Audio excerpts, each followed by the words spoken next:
जितने भी लॉ हैं, कानून हैं, वो सब वीमेन सपोर्टिव लॉ हैं। कि कोर्ट का फैसला आए उसके पहले ही समाज ये मान लेता है कि पुरुष ही गलती किया होगा। पुरुष ने गलती किया है। सुप्रीम कोर्ट भी पागल हो गया है। सुप्रीम कोर्ट पागल हो गया। पागल हो गया, बिल्कुल पागल हो गया है। आप कुर्सी पर बैठ के आप इस तरह का फिलोसफी आप पढ़ रहे हैं, वो अलग बातें हैं। आप नहीं पढ़ रहे हैं, कोई और भी पढ़ देगा। हम लोग भी पढ़ेंगे। हम 498 का मैटर, आजकल तो 498 तो एक अयासी का एग्जाम्पल बन गया है।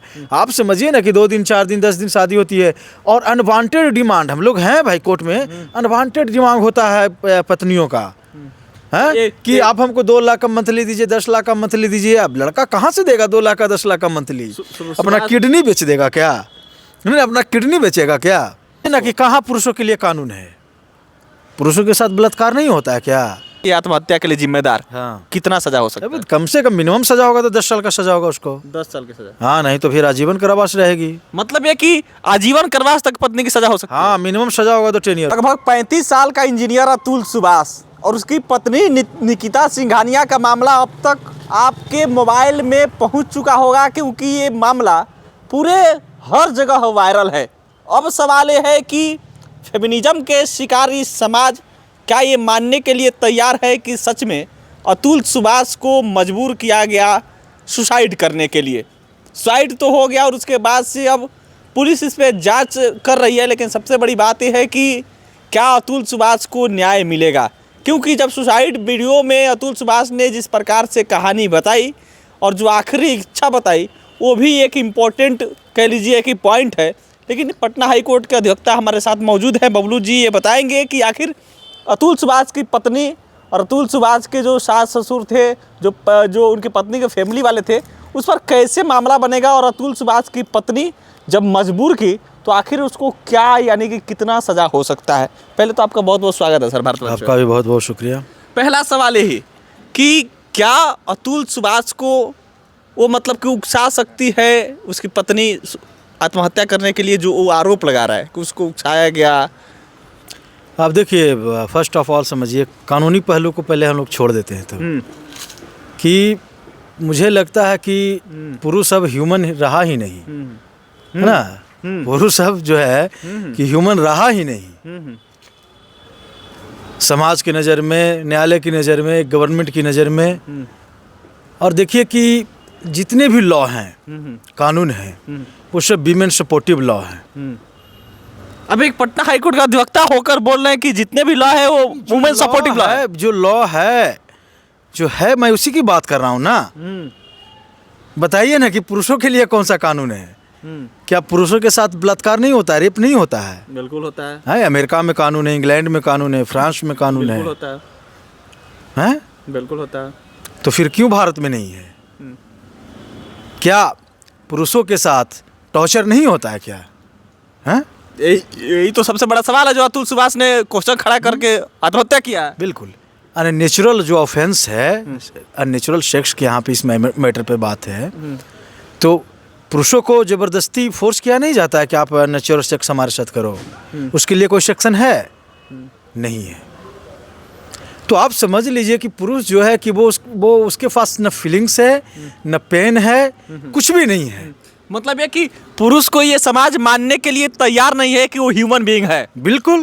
तो क्या है भाई, जितने भी लगभग मुकदमे जो होते हैं, 100 मुकदमे में हम लोग कोर्ट में, तो मैं बता रहा हूँ, जिसमें 90+ फॉल्स होते हैं, फॉल्स एलिगेशन लगाए जाते हैं।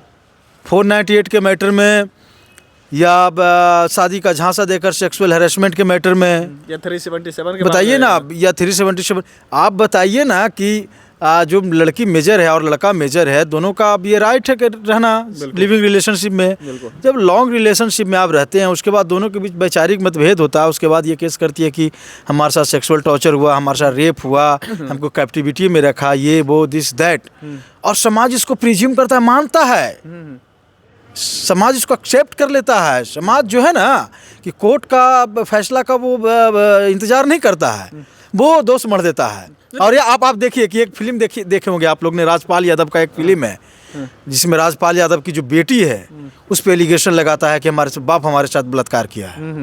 लास्ट में अदालत का फैसला आता है और राजपाल यादव को बरी किया जाता है और पता लगता है कि सब सारे चीज़ों जो चीज़ें थी फॉल्स थी, कनेक्टेड थी, इसके पीछे कुछ और भी मकसद था। तो आप समझ ले, मैं ये नहीं कर रहा हूँ कि सारी चीज़ें गलत होती है, सही होती है, लेकिन इसका मिसयूज कितना है। अब देखिए वही चीज आप मान रहे हैं कि कोर्ट का फैसला आए उसके पहले ही समाज ये मान लेता है कि पुरुष ही गलती किया होगा। पुरुष ही गलती किया है।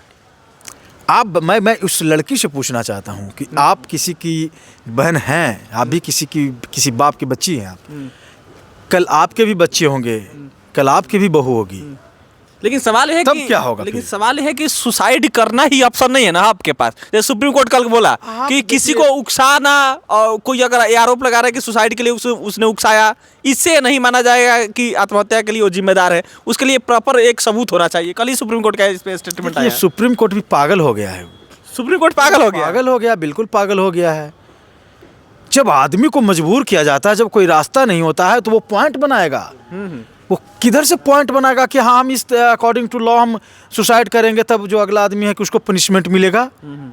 जब आदमी प्रेशराइज किया जाता है, उसको थ्रेट किया जाता है, उसको मजबूर किया जाता है, तो उसका दिमाग काम करता है क्या? उसका माइंड काम करता है। आप कुर्सी पर बैठ के आप इस तरह का फिलोसफी आप पढ़ रहे हैं, वो अलग बातें हैं। आप नहीं पढ़ रहे हैं, कोई और भी पढ़ देगा, हम लोग भी पढ़ेंगे, हम लोग भी पढ़ते हैं।